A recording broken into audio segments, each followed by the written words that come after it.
Ingani awola woboshe womboe womboshe. Yo, miha gandangbe fe omanye. Kaje langba ka gbe adan kaje adan shula kamo obutu apla.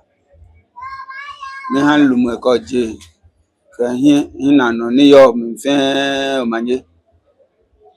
Ngbe ji shiche numo la kote adua oshi. Na evro mo. Yamake ishe yomo fio ni nkabanye afine mine. Yamake kaje afi tomo afi enyoma mine sande ko bateshi ni ayasama me. Yami okome yasama me.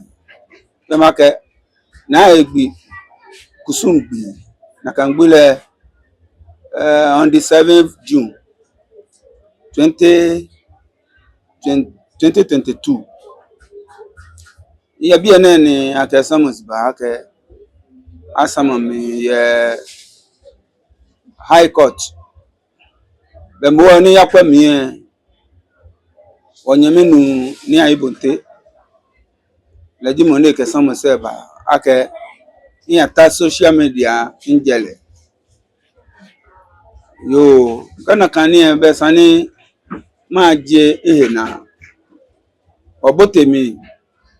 kasheheko ibala ke sani kotu ani maba neke gbediano to ne igba me piana ye jimfe ake mini wo ni sani mi numbo sani maya fio mi ake mo ko ya sama mi ni ike odiete ake miji mo ni ngbe yo mi jele ni ike odiete benafe ni anukwale ajipo jeji ni tano nkale yokoda le hun enu ko ngbe da ni me ni ya sama mi na me ke mi ja me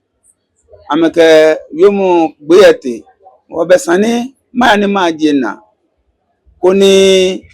jemfe anu jake mi hu chuku anatra lo jimi na ke sani baham ka efi ni sani o bando badio na nchobu ni badio na o ke sheheko mra wowo shika wo na ahia wo mi e kamu fe mo no e sheheko ni sani nke heshiba ha mra koni ana anukwale ni yomi o nte ni yabo kotetwe lele ni seje me ake meji mo ni iwe mo yeje mo ke nibi mi hun ke je mi wo be san ni atwa gbe ye kotu abatwa ni me ni yo je me fe babotwe jeji babotwe ni lawyer hun babe mi san ye nibi ko mahe mba jele na boni sani ma jele na ahemi ahun ngene nungbo ene hunu echo agbe kote na be nete leji kotu ke nwo heye kra yake nyoko yomo na yo eje mi ni menike sama ba ameke odase ni chon akeshi mi wie ameke ba yaka ameke oblanu ko na chole osakono leji mo ni interview ni wie sana ameke laba ko ni abile ko ni anakele agbone mi hun je mo ni poten ni uepo sana ame ha ni mo aba ko ni mo aba wie ti fe se ame ha neke proof ne no kote ewu echefu ewu no fe no echefu nyebe chi mo ngbejiano to ake onupa ni awu hemuji ni nkanwe amehie kote ke ashi na kan no fense we kóòtù ẹ̀ ní èyí ṣe sẹ̀mí ọba kọ̀bọ̀ níbi ìbáyàlẹ̀ mí da nyẹ́ mẹ́fẹ́ ní àmì dọmọṣìyẹ́nsẹ̀ mẹ́ni ká mẹ́hẹ́wọlẹ̀ wọmi kẹjẹ ṣíṣí jẹ́ ahun kọ̀wáṣí yẹn ní wọ́n ṣẹ̀ ní gbẹ́nẹ̀ kúní yẹlí efe wọ̀nà ní díẹ̀ mi pẹ́ ṣì ń ká mẹ́fẹ́ mẹ́ni yọ̀ mọ̀nsẹ̀ kẹ̀mẹ́ni yọ̀ pàǹpà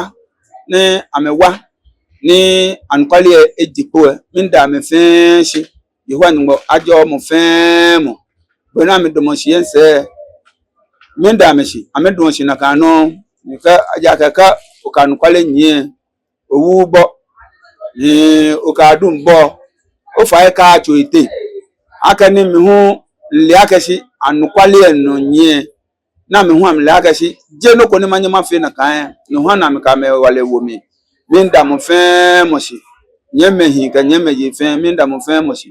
mẹ́ ní wọ́n bá ká àmì gbẹ́ kẹ́ mẹ́ ní wọ́n yẹn wọ́n ká àmì gbẹ́ fẹ́ ṣìdá kẹ́ jẹ́ mọ́ ahán àmì yìí wà nígbọ́ awò mi ahán àmì yẹn náà mi ná náà mi kẹ́ tí wọ́ ẹsẹ̀ wòlòfẹ́ mọ̀ kẹ́ yà kẹ́ bá ní gbẹ́nẹ̀ kuni yeli efe wono nkame fe ba nyaneke kuni yeli ne mi ha ma fi o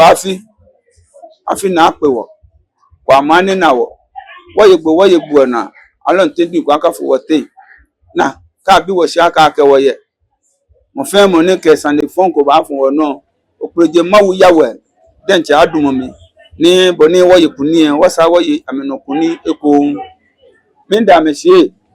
tankwan tele ko swebra petu amko oye nu onu okoji anu ajowo opanu ogbra fen abase wo yin ka bi wo sha ka ke wo ye wo ya fun le ba ni na wogbo ko bloku kan ogbo ba se si cha o manje juna anina wo fen agago wa ogba le mi na won anyan manye yi awudro mo ko mi be ne o yo ne namba pla mane no ni usakuno ni abu manye papa bravo ni bi jomu ka jokuri opuje de kengu uno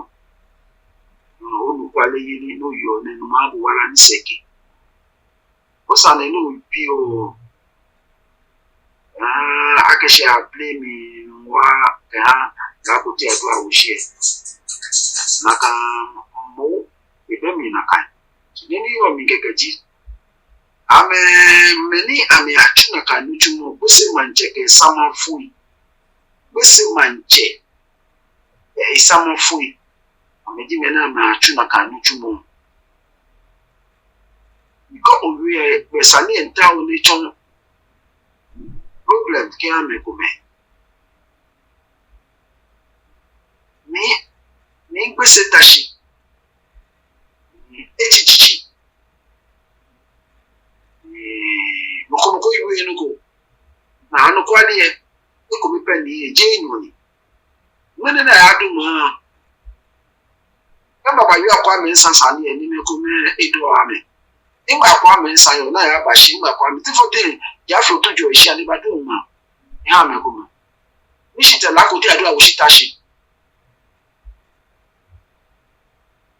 sane komeka wa yuwe wo hawo ki ameka traditional counseling ameka ba page kana meche sane ameche kokula kanwene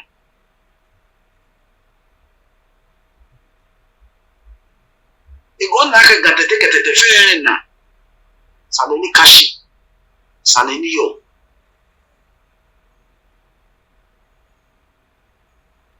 kwese mwanje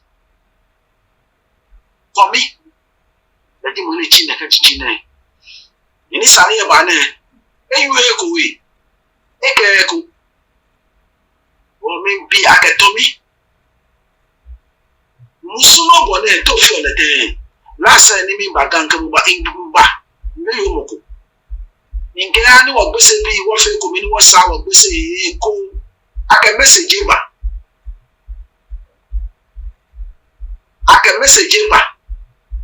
Nini kabu you me have salvation. For me have salvation, eh? Almost a gem and judging. je manche jibu akoka cho e manche ni contempt ye ni ba mo ni ya mo salvation e ne ka titi no o achi e na ewu e omode no sana kan titi e akwa mesa soja kan lole ba machine ata wole shika no fi mo machine je mo ko na de mo chie le ye lo ka pe ko no che bi e ke bi na tashi sanene ko ba before e ni aibonte anikwali akobe ni o mo abajagan ni bi foji no fe no ka agbese fe no aje mi ma yusa ni mo ko be ni ma yusa ni ninka boy beni no na kala yu shi no akwa message free ni mene ogba ni ma ogba na ma ogba nai ti mo ni ba dun ma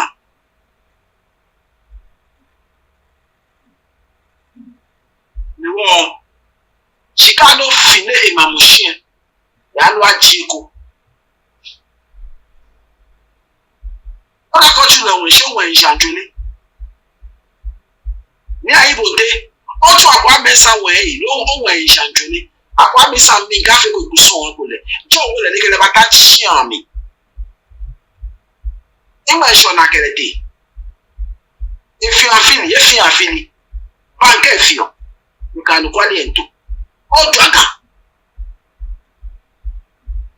jaga musu ona ni mo ni le ke like ni nínú àbàṣe yẹn ọ̀dà ni mo di lẹ́lẹ̀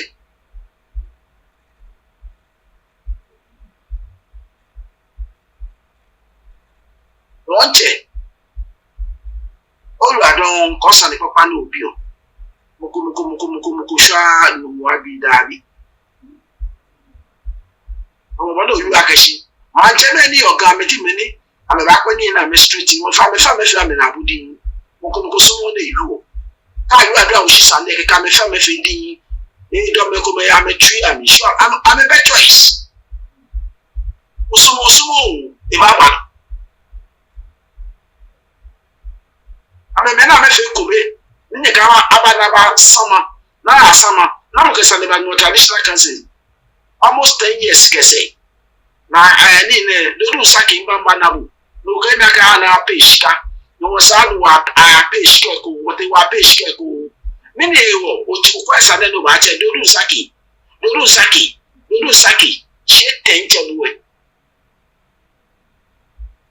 ni la ka ni me nye boga bulu ni nye boga bulu lu a boga bulu la ya lu mi no nye o che sani e dodu saki mi no nye o che sani e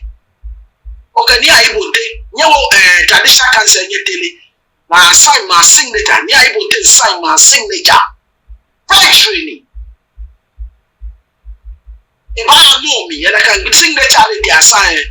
ni aibonte e ba ya mu mi e sign registrar signature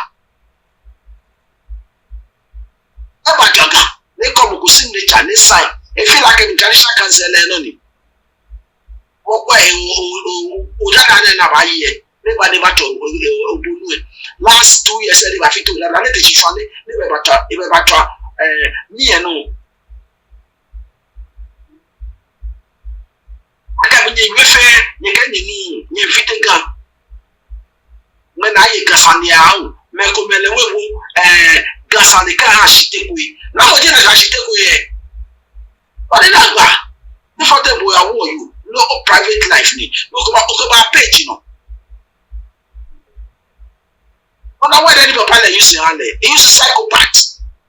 it mo be correct man show no hu ne na kan ga show yin ashikata ga show yin ashishdo to this level low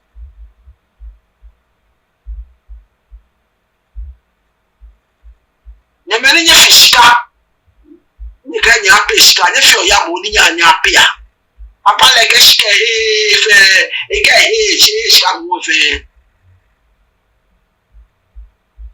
Sana bi biyo kena ba do mushina muna akasani akamfushi miri sani ni aibunte miri gbaona sunya suga chikanje kidala akashi nyen suga ni gbo nya ni bi ba tek ni ne e ba pa ni bi ala ni bi ba sofa adake ni na afi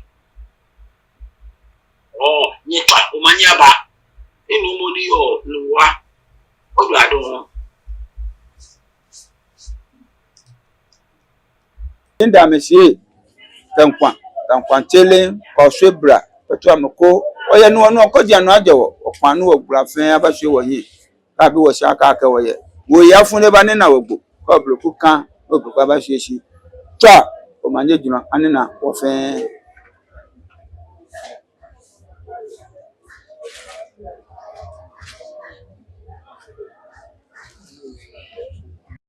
Ina mlala ima